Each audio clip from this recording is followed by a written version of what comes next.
guttural roar. You a smug. The ancient artifact pulsating with a faint, otherworldly glow rested within a forgotten vault deep beneath the bustling metropolis.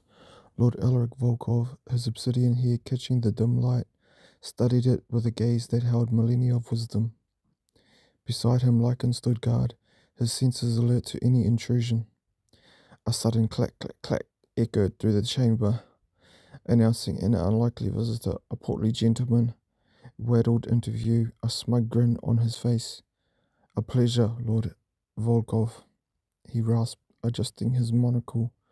"The Guardian is, shall we say, indisposed for the moment, thanks to a rather delightful distraction I arranged." Elric merely nodded, his emerald eyes reflecting the artifact's strange light. His precision in navigating ancient lore was paramount. This object, known as the Chronos Shroud, could unravel time itself. Outside the vault, a familiar cackle pierced the night. A golden, fiery aura burst into the dimly lit corridor, and Goku in Super Saiyan form skipped into view, a deranged grin splitting his face.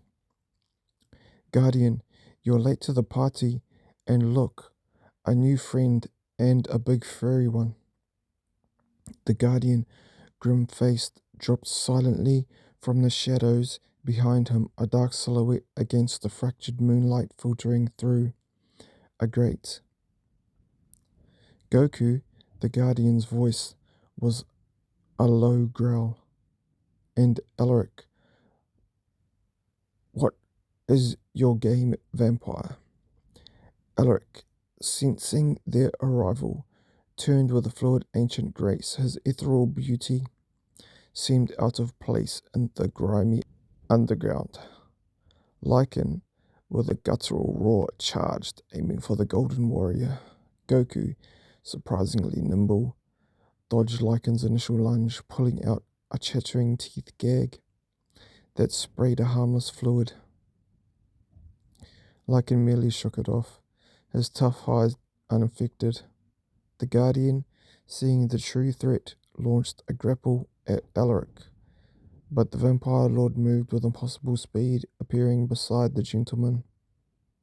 "A rather aggressive greeting, Dark Knight," Elric remarked, his voice smooth and ancient. With a fortune that dwarfs nations accumulated over millennia, Elric had long established an intricate network of contacts, which is how he had come across the portly gentleman.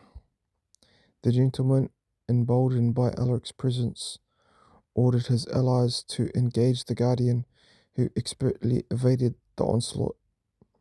The Guardian, realizing the depth of the alliance, knew this would be a difficult fight. Goku, meanwhile, was delighting in his dance with Lycan, cackling wildly as the powerful creature tried to land a definitive blow.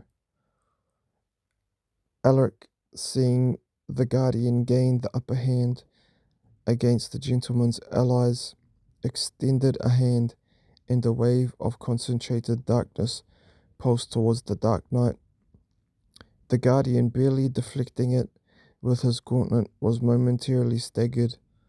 His precision in combat was legendary, but was a force beyond anything he had encountered.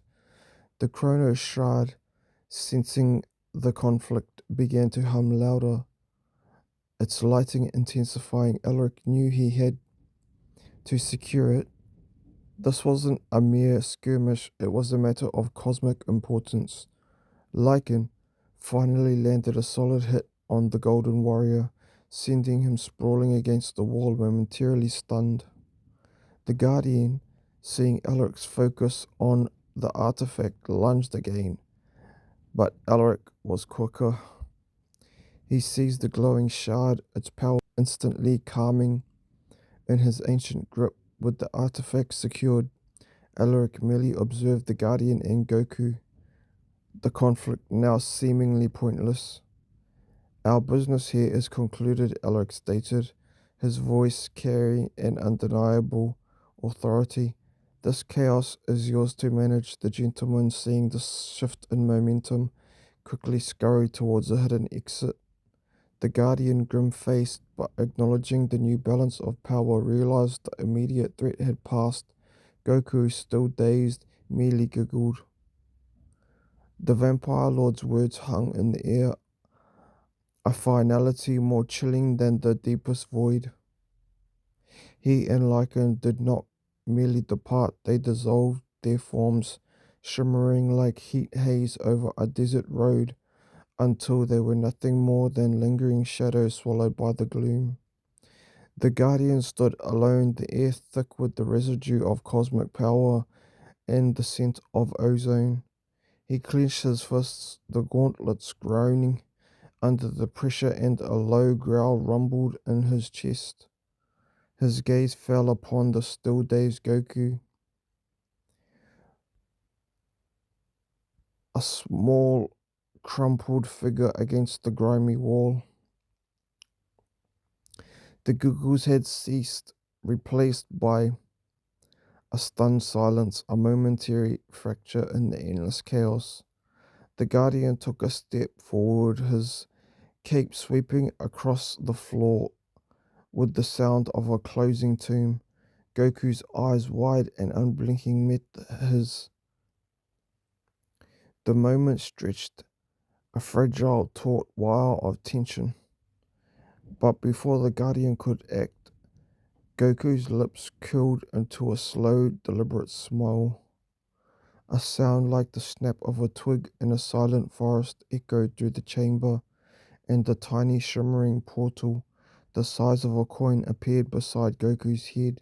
He winked at the Guardian, a silent promise of future madness, and then, with an almost imperceptible shift, he was gone, swallowed by the tiny gateway to who knows where.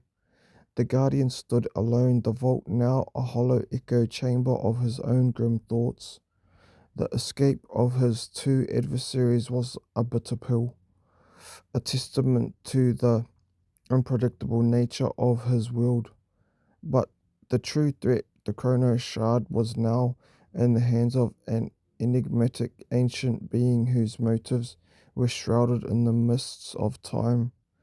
A new storm was gathering on the horizon, one not of the city's familiar shadows and whispers, but of cosmic level forces that could tear the very fabric of reality.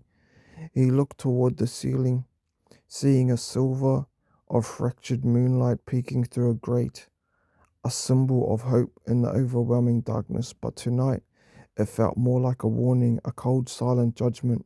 The game had just begun, and for the first time in a long time, the Guardian felt like a pawn. The fate of his world, maybe even the universe, now hinged on a race against an unknown power, a battle against an entity whose age and wisdom made the Guardian's own formidable intellect seem like a toy.